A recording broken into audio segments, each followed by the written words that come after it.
Capítulo 17. Aunque el populacho nos mate. Cuando estalló la violencia en las calles de Independence, William McLellin huyó de su casa y se escondió en el bosque, aterrorizado por los populachos. Luego de destruir la imprenta de la iglesia, la gente del condado de Jackson había saqueado la tienda de Sidney Gilbert y echado a muchos santos de sus casas. Algunos hombres habían sido capturados y azotados hasta sangrar. Con la esperanza de evitar correr con la misma suerte, William se quedó en el bosque durante días. Cuando se enteró de que un populacho estaba ofreciendo una recompensa en efectivo a cualquiera que los capturara a él o a otros miembros prominentes de la iglesia, se escabulló hasta el asentamiento de la familia Whitmer a lo largo del río Big Blue, a varios kilómetros al oeste, y se mantuvo fuera de la vista. Solo y asustado, William estaba atormentado con dudas. Había llegado a Independence creyendo que el Libro de Mormón era la palabra de Dios, pero ahora su cabeza tenía precio. ¿Qué sucedería si un populacho lo encontraba? ¿Podría permanecer fiel a su testimonio del Libro de Mormón en ese caso? ¿Podría declarar su fe en el Evangelio restaurado? Estaba dispuesto a sufrir y morir por él. Mientras a William lo torturaban estas preguntas, se encontró con David Whitmer y Oliver Cowdery en el bosque. Aunque también había una recompensa por Oliver, los hombres tenían razones para creer que lo peor había pasado. La gente de Independence todavía estaba decidida a expulsar a los santos del condado, pero los ataques se habían detenido y algunos miembros de la iglesia estaban regresando a sus hogares. En busca de confirmación, William acudió a sus amigos.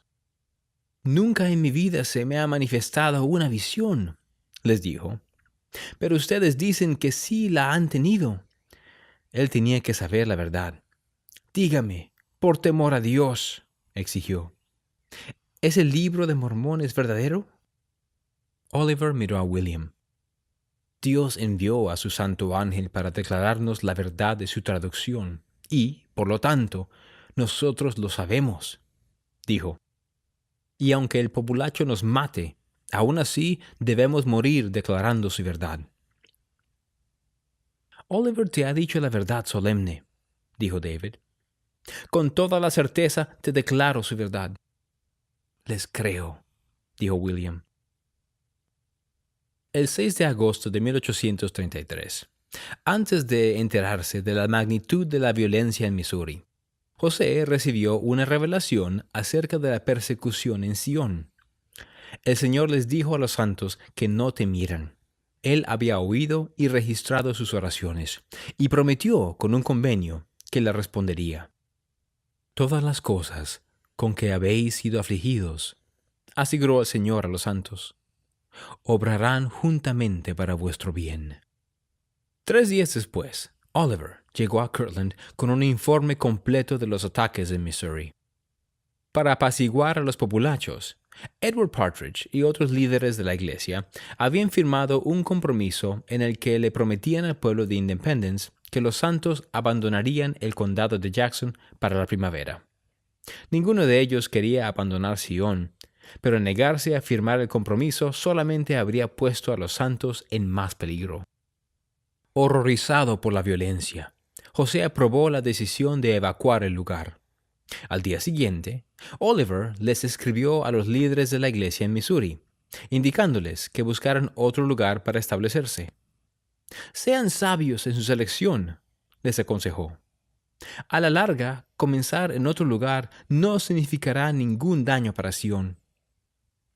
Si estuviera con ustedes, tomaría parte activa en sus sufrimientos», agregó José al final de la carta. «Mi espíritu no me permitiría abandonarlos». Después de eso, José permaneció conmocionado por días. Las terribles noticias habían llegado mientras él enfrentaba una intensa crítica en Kirtland. Ese verano, un miembro de la iglesia, llamado Dr. Philastus Hurlbut, había sido excomulgado por comportamiento inmoral durante una misión. Pronto, Hurlbut había comenzado a hablar en contra de José en reuniones muy concurridas y a recaudar dinero de los críticos de la iglesia. Con ese dinero, Hurlbut planeaba viajar a Nueva York para buscar historias que pudiera utilizar para avergonzar a la iglesia. Sin embargo, por apremiantes que fueran los problemas en Ohio, José sabía que la situación en Missouri requería toda su atención. Al reflexionar sobre la violencia, José se dio cuenta de que el Señor no había revocado su mandato de edificar Sion en Independence, ni había autorizado a los santos a renunciar a sus tierras en el condado de Jackson. Si abandonaran sus propiedades ahora, o se las vendieran a sus enemigos, recuperarlas sería casi imposible. Desesperado por recibir instrucciones específicas para los santos de Missouri, José oró al Señor. ¿Qué más requieres de las manos de ellos?, preguntó, antes de que vengas y los salves. Esperó una respuesta, pero el Señor no le dio nuevas instrucciones para Sion. El 18 de agosto, José le escribió personalmente a Edward y a otros líderes de Sion. No sé qué decirles, admitió. Les había enviado una copia de la revelación del 6 de agosto y les aseguró que Dios los libraría del peligro. Tengo su convenio inmutable de que ese será el caso, testificó José. Pero Dios me complace en retener de ante mis ojos los medios por los que exactamente se hará. Mientras tanto, instó José, los santos debían confiar en las promesas que el Señor ya les había hecho. Aconsejó a los santos que fueran pacientes, reconstruyeran la imprenta y la tienda y buscaran formas legales para recuperar sus pérdidas. También les imploró que no abandonaran la tierra prometida y les envió un proyecto más detallado para la ciudad. Es la voluntad del Señor, escribió, que ni un solo metro de tierra comprada se les dé a los enemigos de Dios, ni se les venda a ellos. La carta de José le llegó a Edward a principios de septiembre, y el obispo estuvo de acuerdo en que los santos no debían vender sus propiedades en el condado de Jackson. Aunque los líderes del populacho habían amenazado con causarles daño a los santos si intentaban obtener una compensación por sus pérdidas, Edward recopiló relatos de los abusos que los santos habían sufrido ese verano y los envió al gobernador de Missouri, Daniel Dunklin. En privado, el gobernador sentía desprecio por los santos, pero los alentó a llevar sus agravios a los tribunales. El nuestro es un gobierno de leyes, les dijo. Si el sistema judicial del condado de Jackson no ejecutaba la ley de forma pacífica, los santos podían notificárselo y él intervendría para ayudar. Hasta entonces, sin embargo, recomendaba que confiaran en las leyes del país. La carta del gobernador hizo que Edward y los santos abrigaran esperanzas. Comenzaron a reconstruir su comunidad, y Edward y otros líderes de la iglesia en Sion contrataron abogados de un condado vecino para que tomaran su caso. Resolvieron que se defenderían a sí mismos y a sus propiedades en el caso de que fueran atacados. Los líderes de la ciudad de Independence estaban furiosos. El 26 de octubre, un grupo de más de 50 residentes votaron por forzar a los santos a salir del condado de Jackson tan pronto como pudieran. 5 días después, al atardecer, los santos que estaban en el asentamiento Whitmer se enteraron de que hombres armados de Independence se dirigían hacia ellos. Lydia Whiting y su esposo William huyeron de su casa y llevaron a su hijo de 2 años y a sus gemelas recién nacidas a una casa en la que otros miembros de la iglesia se estaban juntando para defenderse. A las 10 en punto de la noche, Lydia oyó una conmoción afuera. Los hombres de Independence habían llegado y estaban derribando las cabañas. Se esparcieron por el asentamiento, arrojaron rocas a través de las ventanas y derribaron las puertas. Algunos hombres se subieron arriba de las casas y arrancaron los techos. Otros expulsaron a las familias de sus casas con palos. Lydia oyó que el populacho se acercaba. A corta distancia de allí, rompieron la puerta de la casa de Peter y Mary Whitmer, donde muchos miembros de la iglesia habían buscado refugio. Se oyeron gritos cuando algunos hombres con palos entraron por la fuerza en la casa. Las mujeres se apresuraron a tomar sus hijos y suplicaron clemencia a sus atacantes. El populacho sacó a los hombres afuera y los golpeó con palos y látigos. En la casa donde Lidia estaba escondida, el miedo y la confusión se apoderaron de los santos.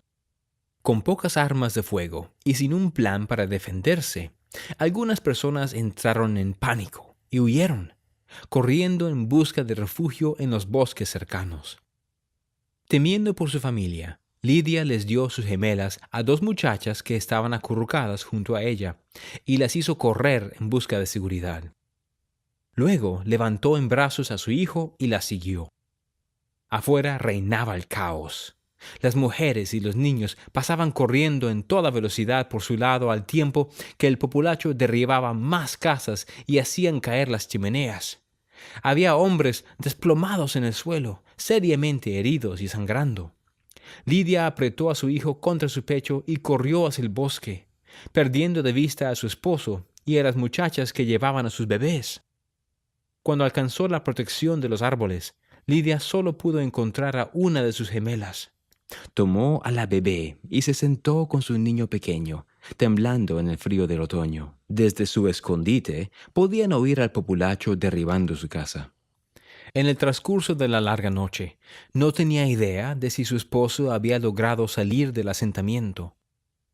Por la mañana, Lidia salió cautelosamente del bosque y buscó a su esposo y a su bebé desaparecida entre los extenuados y afligidos santos del asentamiento. Para su alivio, la bebé resultó ilesa y William no había sido atrapado por el populacho. En otras partes del asentamiento, otras familias volvían a juntarse. Nadie había muerto en el ataque, pero casi una docena de casas habían sido derribadas. Durante el resto del día, los santos revolvieron los escombros, tratando de salvar lo que quedaba de sus pertenencias, y atendieron a los heridos.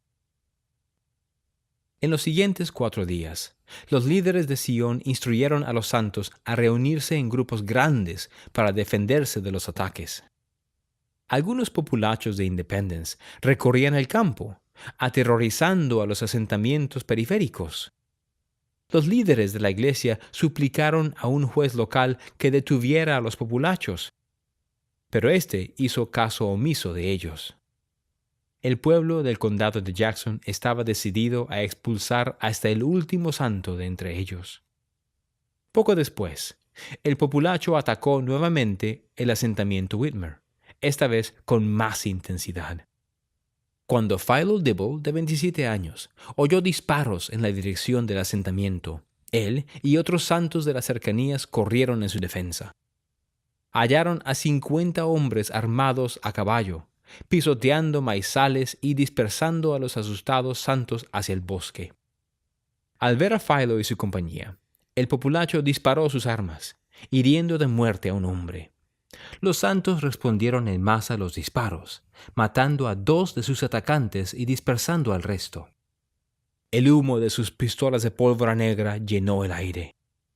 Cuando el populacho se dispersó, Philo sintió un dolor en su abdomen.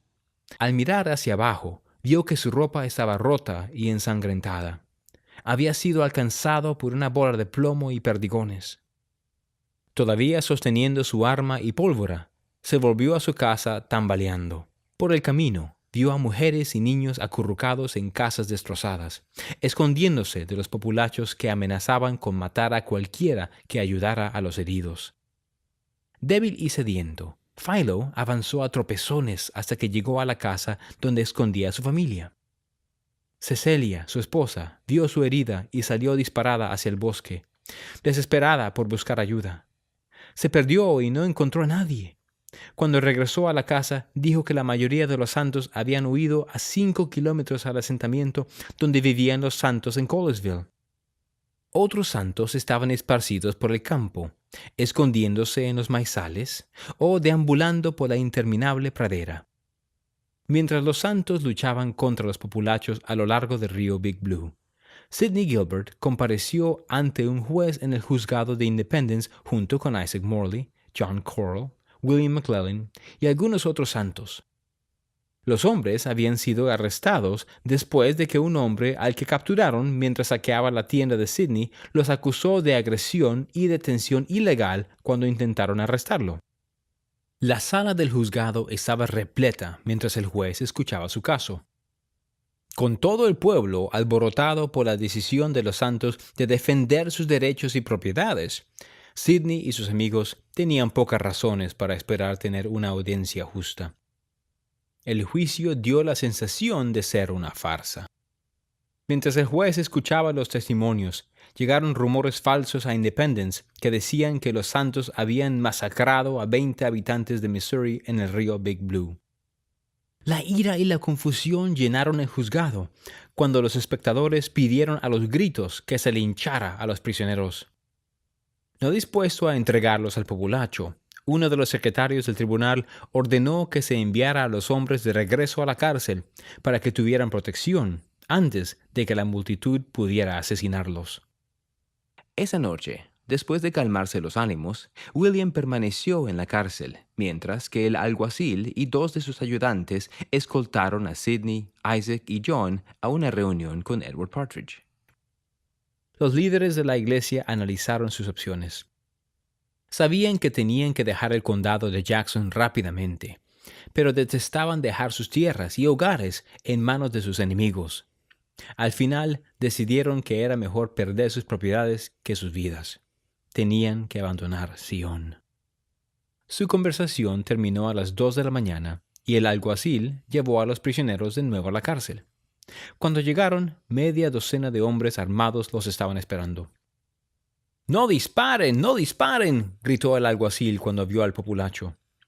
Los hombres apuntaron con sus armas a los prisioneros y John y Isaac echaron a correr. Algunos del populacho les dispararon, pero fallaron. Sidney se mantuvo firme mientras otros 2 hombres se le acercaban y le apuntaban al pecho con sus armas. Sidney se preparó. Oyó los martillos chasquear y vio un destello de pólvora. Aturdido, buscó heridas en su cuerpo, pero descubrió que estaba ileso. Una de las pistolas se había roto y la otra había fallado. El alguacil y sus ayudantes lo llevaron apresuradamente a la seguridad de la celda. Gran parte del condado de Jackson se estaba movilizando ahora para la batalla. Mensajeros recorrían el campo reclutando hombres armados para ayudar a expulsar a los santos de la región. Un miembro de la iglesia llamado Lyman White, mientras tanto, lideraba una compañía de 100 santos, algunos equipados con armas y otros con palos, que iba hacia Independence para rescatar a los prisioneros. Para evitar más derramamiento de sangre, Edward comenzó a preparar a los santos para abandonar el condado. El alguacil liberó a los prisioneros y Lyman disolvió su compañía. Se convocó a la milicia del condado para mantener el orden mientras los santos abandonaban sus hogares, pero, como la mayoría de los hombres de la milicia habían sido parte de los ataques a los asentamientos, hicieron poco para evitar más violencia. No había nada que los santos pudieran hacer ahora salvo huir. El 6 de noviembre, William Phelps escribió a los líderes de la iglesia en Kirtland. «Es un momento horrible», les dijo. «Hombres, mujeres y niños huyen o se preparan para hacerlo en todas direcciones». La mayoría de los santos se abrieron paso hacia el norte, cruzando el glacial río Missouri hacia el vecino condado de Clay, donde los miembros dispersos de las familias volvían a juntarse. El viento y la lluvia los azotaban, y luego comenzó a nevar. Una vez que los santos cruzaron el río, Edward y otros líderes instalaron tiendas de campaña y construyeron toscos refugios de troncos para protegerlos de los elementos. Demasiado herido para huir, Philo Dibble languidecía en su casa cerca del asentamiento Whitmer. Un médico le dijo que moriría, pero él se aferró a la vida. Antes de dirigirse al norte, David Whitmer le envió un mensaje a Philo prometiéndole que viviría. Luego llegó Newell Knight, se sentó al lado de su cama y silenciosamente puso su mano sobre la cabeza de Philo. Philo sintió que el Espíritu del Señor descansaba sobre él. Al extenderse el sentimiento por su cuerpo, supo que sanaría. Se puso de pie, y de sus heridas manó sangre y salieron jirones de tela. Luego se vistió y salió fuera por primera vez desde la batalla. En lo alto vio innumerables estrellas fugaces que surcaban el cielo nocturno. En el campamento junto al río Missouri, los santos salieron de sus tiendas y refugios improvisados para ver la lluvia de meteoritos. Edward y su hija Emily observaron con deleite cómo las estrellas parecían caer en cascada a su alrededor como una fuerte lluvia de verano. Para Emily, fue como si Dios hubiera enviado las luces para animar a los santos en sus aflicciones. Su padre pensaba que eran señales de la presencia de Dios, una razón para regocijarse en medio de tanta tribulación. En Kirtland, un llamado a la puerta despertó al profeta. Oyó una voz que decía: «Hermano José, levántese y venga a ver las señales en el cielo». José se levantó y miró hacia afuera, y vio los meteoritos cayendo del cielo como piedras de granizo. «¡Cuán maravillosas son tus obras, oh Señor!», exclamó, al recordar las profecías del Nuevo Testamento acerca de estrellas que caerían del cielo antes de la segunda venida, cuando el Salvador regresará y reinará 1000 años en paz. «Te doy gracias por tu misericordia hacia mí, tu siervo», oró. «Oh Señor, sálvame en tu reino».